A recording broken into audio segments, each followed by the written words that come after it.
Hello guys, आपका बहुत बहुत स्वागत है हमारे यूट्यूब चैनल पर। आज की वीडियो में हम लोग बात करने वाले हैं वेब टेक्नोलॉजी में unit 4 one shot most important topics. यानी कि इस वीडियो में इस पर्टिकुलर यूनिट के अंदर जो हमारे सबसे ज़्यादा इंपॉर्टेंट टॉपिक्स हैं वो चीज़ें हम लोग कवर करने वाले हैं, जो कि है हमारे ईजेबी यानी कि एंटरप्राइज जावा बीन्स, इसके टाइप्स, प्रॉपर्टीज़ और क्रिएटिंग अ जावा बीन। ठीक है, कैसे क्रिएट करते हैं Java bean, stateful versus stateless bean, most important JDBC. ठीक है, जावा डेटाबेस कनेक्टिविटी बहुत इंपॉर्टेंट है। तो ये तीनों ही चीज़ ऐसी हैं इस यूनिट के अंदर जो मोस्ट इंपॉर्टेंट है और तीनों की तीनों एग्जाम में आपसे पूछी जा सकती हैं। ठीक है, तो पूरी वीडियो अच्छे से समझना, ज़्यादा लेंदी नहीं होगी वीडियो छोटी सी रहने वाली है, क्योंकि बहुत ज़्यादा डेप्थ में हम लोग नहीं जाएंगे। हम लोग बेसिक सा देख लेंगे कि क्या अगर एग्जाम में क्वेश्चन मिलता है तो आपको आंसर्स किस तरीके से फॉर्म करने हैं। ठीक है, तो सबसे पहले अगर बात करें ईजेबी की यानी एंटरप्राइज जावा बीन, तो ये क्या होते हैं? It is a server side software component that encapsulates the business logic of an application. मतलब कि एंटरप्राइज जावा बीन जो होते हैं वो बेसिकली हमारे सर्वर साइड के सॉफ्टवेयर कंपोनेंट होते हैं। मतलब कि सर्वर साइड पे जो हमारा सॉफ्टवेयर काम करता है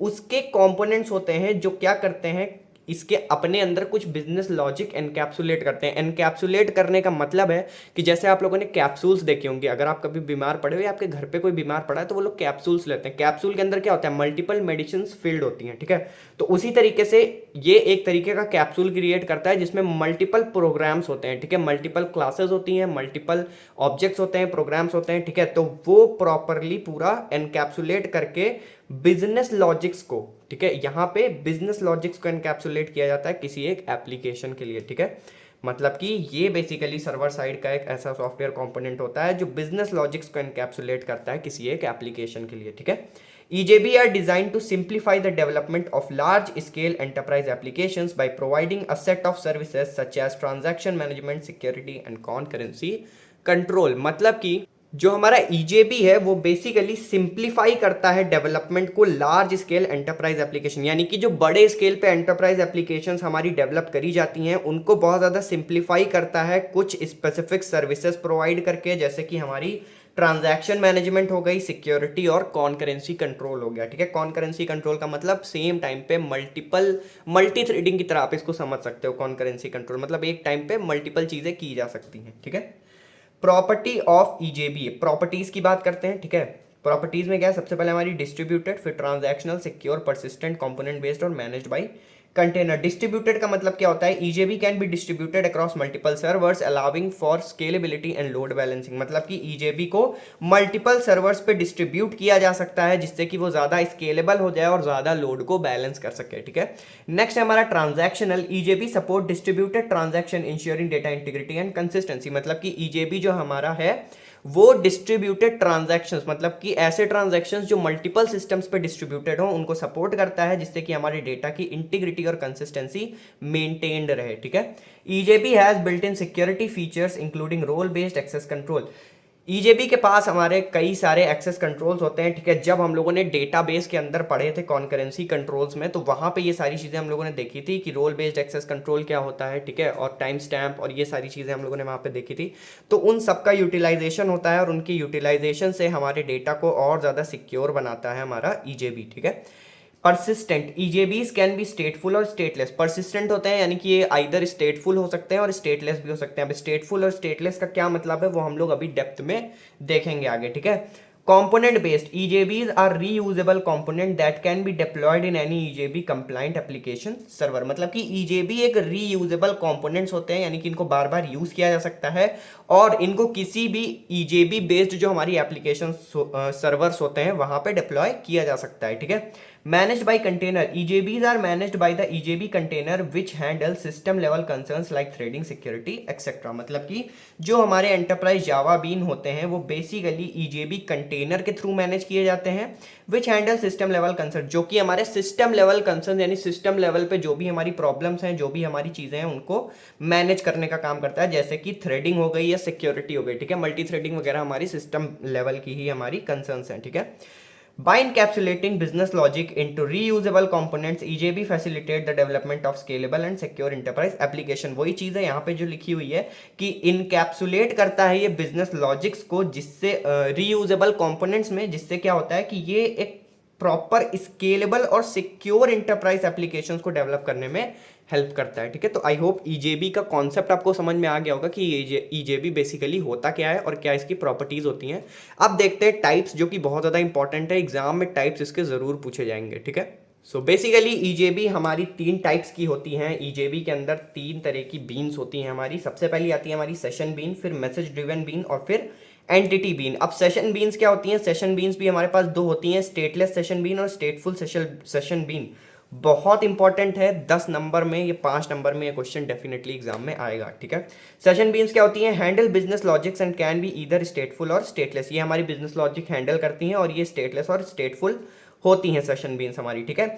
do not maintain any state between client interaction. जो हमारी स्टेटलेस होती हैं वो क्लाइंट इंटरेक्शंस के बीच में स्टेट्स को मेंटेन नहीं करती। मतलब कि जैसे हम लोग एक एग्जांपल से समझें तो कुछ इस तरीके से एग्जांपल होगा इसका मतलब कि मैं किसी एप्लीकेशन सर्वर पे गया मान लीजिए, और वहां पे मैंने कुछ किया, कुछ अपनी कैलकुलेशंस वगैरह परफॉर्म करी, या फिर कुछ भी मैंने इंटरेक्शन किया उस एप्लीकेशन सर्वर से, तो वहां पे मेरी उसकी इंटरेक्शन की जो डिटेल्स हैं वो सेव नहीं हो रही हैं। तो ये इस तरीके से एग्जांपल की तरह आप समझ सकते हो कि यहाँ पे स्टेट जो है वो मेंटेन नहीं हुई, वो स्टेट सेव नहीं हुई वहां पे, ठीक है। तो यहाँ पे कोई भी तरह की स्टेट मेंटेन नहीं होती है क्लाइंट इंटरेक्शन की, जबकि स्टेटफुल में क्या होता है? स्टेट इंफॉर्मेशन मेंटेन होती है across multiple method calls and transactions from the same client. जैसे कि आप बैंक में देख सकते हो, बैंकिंग जो ट्रांजैक्शंस होती हैं वहां पे आपकी जो स्टेट है वो मेंटेन की जाती है, यानी कि सब कुछ पता रहता है बैंक सर्वर पे कि कब यूजर ने कहाँ कितना ट्रांजैक्शन किया है, कितना उसको रिफंड हुआ है, क्या चीजें हुई है, वो सारी डिटेल वहां पे रहती है, सारी स्टेट्स वहां पे नोटेड रहती हैं, ठीक है। सो आई होप क्लियर हो गया होगा स्टेटफुल और स्टेटलेस में बेसिक डिफरेंस, ठीक है। आगे बढ़ते हैं। मैसेज ड्रिवन बीन्स, एमडीबीज क्या होती हैं? Process asynchronous messages from A message queue और टॉपिक। मतलब कि ये हमारे एसिंक्रोनस मैसेज जो होते हैं, ठीक है, यानी कि जो हमारे बैकग्राउंड में मैसेजेस होते हैं उनको मैनेज करने का काम करता है, चाहे वो क्यू में हो, चाहे किसी एक पर्टिकुलर टॉपिक से रिलेटेड मैसेज हो, ठीक है। They do not have a state and are similar to stateless session beans. इनकी कोई स्टेट नहीं होती और ये हल्का फुल्का स्टेटलेस सेशन बीन से कंपैरेटिवली सिमिलर होते हैं, ठीक है। एंटिटी बीन्स होते हैं हमारे lastly represent persistent data storage. ये हमारे परसिस्टेंट डेटा स्टोरेज को रिप्रेजेंट करते हैं। परसिस्टेंट डेटा स्टोरेज क्या होता है? That is stored in durable and can B retrieved across multiple application sessions. मतलब कि जो डेटा हमारा इसमें स्टोर होता है, एंटिटी बीन की हेल्प से जो डेटा हमारा स्टोर होता है वो ड्यूरेबल होता है, मतलब कि वो डेटा लंबे समय तक स्टोर किया जा सकता है। साथ he can be retrieved across multiple application sessions. मतलब कि मल्टीपल एप्लीकेशंस पे जब सेशंस हो रहे होते हैं तो उस टाइम पे वो इजीली रिट्रीव किया जा सकता है डेटा, ठीक है। तो ये हमारा होता है persistent data storage, entity beans, ठीक है। सो आई होप क्लियर हो गए होंगे तीनों टाइप्स कि किसका क्या रोल है। अब बात करते हैं स्टेटफुल वर्सेस स्टेटलेस सेशन बीन्स। बहुत इंपॉर्टेंट टॉपिक है, ठीक है। 5 यहाँ पे डिफरेंसेस की पॉइंट्स यहाँ पे लिखे हुए हैं। सबसे पहले आता है maintain states between client interaction, does not maintain any state between interaction. वही चीज़ है, यहाँ पे क्लाइंट इंटरेक्शन की स्टेट मेंटेन की जाती है और यहाँ पे मेंटेन नहीं की जाती। Each client gets a unique instance. यहाँ पे हर एक क्लाइंट को एक यूनिक इंस्टेंस दिया जाता है, जबकि यहाँ पे instances can be shared across multiple client. यहाँ पे हर एक क्लाइंट का यूनिक इंस्टेंस होता है और यहाँ पे एक इंस्टेंस ही मल्टीपल क्लाइंट्स में शेयर्ड होता है, ठीक है।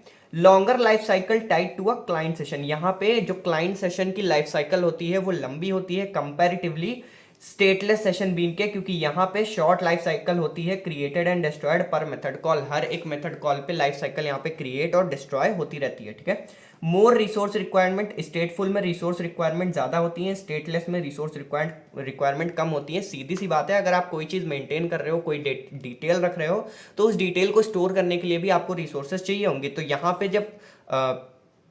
जब यहाँ पे स्टेटफुल है, यहाँ पे डिटेल्स चाहिए, तो यानी कि रिसोर्स रिक्वायरमेंट ज़्यादा है, और यहाँ पे रिसोर्स रिक्वायरमेंट कम है क्योंकि यहाँ पे स्टेट्स नोट ही नहीं करनी पड़ रही, ठीक है। किसी भी तरह का स्टेट यहाँ पे सेव नहीं हो रहा है क्लाइंट इंटरेक्शन का। तो less and efficient resource requirement, यानी कि यहाँ पे एक तो पहली चीज़ कम है रिसोर्स रिक्वायरमेंट, दूसरी जितनी रिसोर्स रिक्वायरमेंट है उतने का प्रॉपर यूटिलाइजेशन भी होता है यहाँ पे, ठीक है। एग्जाम्पल यहाँ पे बैंकिंग ट्रांजेक्शन हो गई हमारी स्टेटफुल सेशन बीन्स, और स्टेटलेस सेशन बीन का एग्जाम्पल हो गया हमारा ऑनलाइन करेंसी कन्वर्जन। यानी कि ऑनलाइन जैसे कि आप कैलकुलेटर पे या फिर ऑनलाइन किसी सर्वर पे जाके ही करेंसी को कन्वर्ट करो, तो उस केस में वो जो स्टेट है आपकी वो सेव नहीं होती है, ठीक है। सो ये बेसिक डिफरेंस था स्टेटफुल सेशन बीन और स्टेटलेस सेशन बीन में। आई होप आपको डिफरेंसेस क्लियर हो गए होंगे, समझ में आ गया होगा कॉन्सेप्ट मोटा मोटा कि है क्या एक्चुअली ये सारी चीजें, ठीक है। So the last topic is JDBC Java database connectivity. It is an API application programming interface in Java applications to to interact with relational database, मतलब कि जावा डेटाबेस कनेक्टिविटी बेसिकली एक एप्लीकेशन प्रोग्रामिंग इंटरफेस यानी कि API होता है जो interact करता है रिलेशनल डेटाबेस से। मतलब कि जैसे कि हम HTML की हेल्प से क्या करते हैं, वेबसाइट्स क्रिएट करते हैं, ठीक है। तो जो यूज़र होता है वो वेबसाइट से कम्युनिकेट करता है या इंटरैक्ट करता है, तो वेबसाइट सर्वर से इंटरैक्ट करती है। तो यूज़र और सर्वर इन दोनों के बीच में कौन है, वेबसाइट। उसी तरीके से डेटाबेस और जावा प्रोग्राम इन दोनों के बीच में कौन इंटरैक्टिविटी करा रहा है, वो है हमारा जेडीबीसी, ठीक है। समझ आ गया कॉन्सेप्ट। ओके, आगे बढ़ते हैं। JDBC provides method for quarrying and updating data in database. JDBC आपको अलाउ करता है कि आप डेटाबेस के अंदर क्वेरी कर सको, डेटा को अपडेट कर सको, मॉडिफाई कर सको, मैनिपुलेट कर सको, ठीक है। तो ये सारी चीज़ें बेसिकली जेडीबीसी के अंदर हम लोग देखते हैं और करते भी हैं। तो सबसे पहले अगर बात करूं मैं वर्किंग ऑफ जेडीबीसी, जो कि बहुत ज़्यादा इंपॉर्टेंट है। वर्किंग ऑफ जेडीबीसी एग्जाम में पूछी जाती है। एक चीज़ मैं और क्लियर कर दूं, जेडीबीसी एक बहुत बहुत बहुत इंपॉर्टेंट टॉपिक है, एग्जाम में ये क्वेश्चन आएगा। इसमें कोड मैंने नहीं लिखे हैं, ठीक है, प्रोग्रामिंग वाले कोड। वो सारे कोड मैं आपको पीडीएफ में प्रोवाइड कर दूंगा डिस्कॉर्ड पे जब नोट्स अपलोड करूंगा। तो अगर आप डिस्कॉर्ड पे नहीं हो तो कम्युनिटी पोस्ट में लिंक आपको मिल जाएगा डिस्कॉर्ड चैनल का, वहां से जाके ज्वाइन कर सकते हो, ठीक है। सो सबसे पहले बात करते हैं connecting to the database. Working किस तरीके से होती है जेडीबीसी की। सबसे पहले डेटाबेस की कनेक्टिविटी कैसी होती है। कनेक्शन इस्टेब्लिशिंग फेज, ये फेज होता है जो कनेक्शन इस्टेब्लिश कराता है डेटाबेस में और एप्लीकेशन प्रोग्रामिंग में, ठीक है। To connect and interact with the database, you first need to establish a connection using the driver manager class. अब ड्राइवर मैनेजर एक क्लास है जिसका यूज किया जाता है। किस लिए यूज किया जाता है, ये प्रोग्राम में आप लोग देखोगे ड्राइवर मैनेजर क्लास का मैंने यूज किया है। ड्राइवर मैनेजर क्लास का यूज करके आप किसी भी डेटाबेस को, ठीक है, कनेक्ट करा सकते हो जेडीबीसी की हेल्प से, ठीक है। This class provides a method to connect to a database by specifying the database URL, username and password. अब क्या होता है, ड्राइवर मैनेजर का यूज करते हैं एज इन क्लास और फिर क्या करते हैं, कुछ डिटेल्स देते हैं, जैसा कि डेटाबेस का यूआरएल हो गया, यूजर नेम हो गया और पासवर्ड हो गया। अब ये चीजें डिटेल्स एंटर करने के बाद हमारा डेटाबेस और हमारे जेडीबीसी के बीच में कनेक्शन क्या होता है, स्टैब्लिश हो जाता है। मतलब कि एप्लीकेशन और डेटाबेस के बीच में कनेक्शन स्टैब्लिश हो जाता है, ठीक है। इसका कोड पीडीएफ में अटैच्ड है।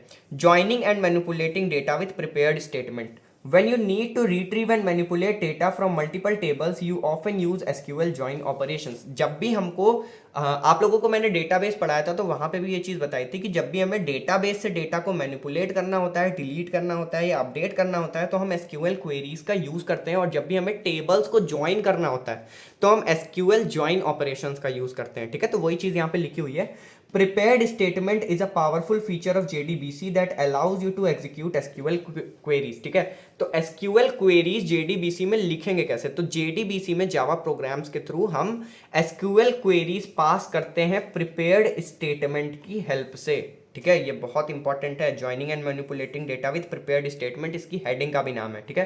तो बेसिकली प्रिपेयर्ड स्टेटमेंट का यूज किया जाता है जेडीबीसी के अंदर। ये एक फीचर होता है जो आपको अलाउ करता है कि आप एसक्यूएल क्वेरीज को एग्जीक्यूट करा सको, ठीक है।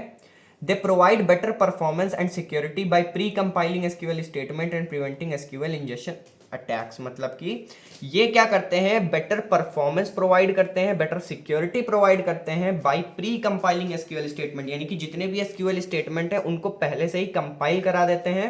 And prevent SQL injection attacks, जिससे कि हमारे एसक्यूएल के जो इंजेक्शन अटैक्स हैं वो अवॉइड किए जा सकें, ठीक है। इसका भी कोड अटैच्ड है पीडीएफ में, आप लोग नोट्स के अंदर जाके देख सकते हो, ठीक है। Transaction processing, it ensures that a series of operations are executed as a single unit, uses commit and roll back. So basically commit और रोल बैक और कई सारे फीचर्स हैं। ट्रांजैक्शन प्रोसेसिंग बेसिकली ट्रांजैक्शन का ही पार्ट है। Transaction में जो जो चीज़ें हम लोगों ने पढ़ी थी डेटाबेस के अंदर, वो सारी चीज़ें इसके अंदर होती हैं, ठीक है। ये इंश्योर करता है कि जो सीरीज ऑफ ऑपरेशन है वो सिंगल यूनिट में एग्जीक्यूट हो, यानी कि आइसोलेटेड हो, ठीक है। मतलब कि एक यूनिट में एक ही ऑपरेशन एग्जीक्यूट होगा हमारा, ठीक है। If one operation fails, entire transaction can be rolled back to maintain data integrity. अगर कोई एक ऑपरेशन फेल हो जाता है, मान लो पूरी सीक्वेंस सीरीज आ गई हमारे पास ऑपरेशंस की, 4 ऑपरेशन एग्जीक्यूट हो गए, 5वां ऑपरेशन हमारा फेल हो गया, तो उस केस में क्या होता है, एंटायर ट्रांजैक्शन, जो पूरी ट्रांजैक्शन है हमारी, वो वापस से रोल बैक हो जाएगी, जिससे कि हमारी डेटा की इंटीग्रिटी बनी रहे, किसी तरह का डेटा लॉस ना हो, ठीक है। This is managed by turning off auto commit mode and explicitly committing और rolling back the transaction using con set auto commit false. मतलब कि ये जो फीचर है हमारा ऑटोमेटिक रोल बैक का, इसको कैसे हम लोग अवॉइड कर सकते हैं? इसको अवॉइड करने के लिए ऑटो कमिट को हमें टर्न ऑफ करना होता है, ठीक है, ऑटो कमिट मोड को टर्न ऑफ करना होता है। एंड एक्सप्लिसिटली कमिटिंग और रोलिंग बैक द ट्रांजैक्शन, मतलब एक्सप्लिसिटली का मतलब है कि इन्फॉर्म्ड, मतलब जो भी होगा वो नोटिफिकेशंस के बेसिस पे होगा, बिना नोटिफाई किए ऑटोमेटिकली कुछ भी नहीं होगा, ठीक है। एक्सप्लिसिटली का यही मतलब है यहाँ पे, ठीक है। तो जो भी रोलिंग बैक होगी वो किसके हेल्प से होगी? Con set auto commit false, ये पैरामीटर या फिर एक तरह का फंक्शन होता है जिसका यूज किया जाता है जेडीबीसी के अंदर। किस लिए किया जाता है? ताकि एक नोटिफाइड कमिट करवाई जा सके, नोटिफाइड रोल बैक करवाया जा सके in case of transaction failure, ठीक है। कोड इसका भी अटैच्ड है पीडीएफ में।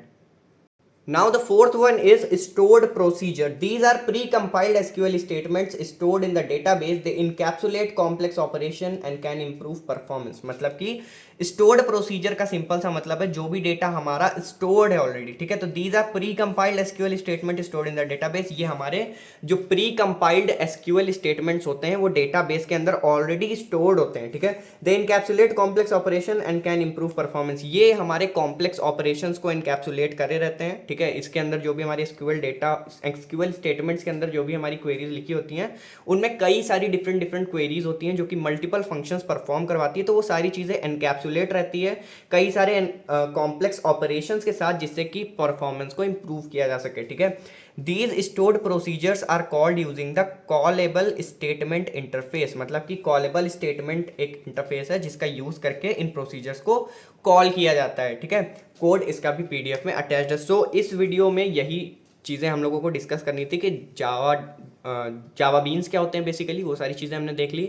स्टेटफुल और स्टेटलेस में डिफरेंस हम लोगों ने देख लिया। थर्डली हम लोगों ने जेडीबीसी समझ लिया कि होता क्या है, वर्किंग क्या होती है, क्योंकि बहुत इंपॉर्टेंट है जेडीबीसी की वर्किंग आपको पता होनी चाहिए, ठीक है। बाकी प्रोग्राम बहुत ज़्यादा लेंदी था, इस वजह से मैंने पीडीएफ में अटैच कर दिया। पीडीएफ की लिंक आपको अगेन डिस्कॉर्ड ज्वाइन कर लीजिए, वहाँ पे पीडीएफ आपको मिल जाएगा, ठीक है। So thank you so much for watching this video. All the very best for the exams.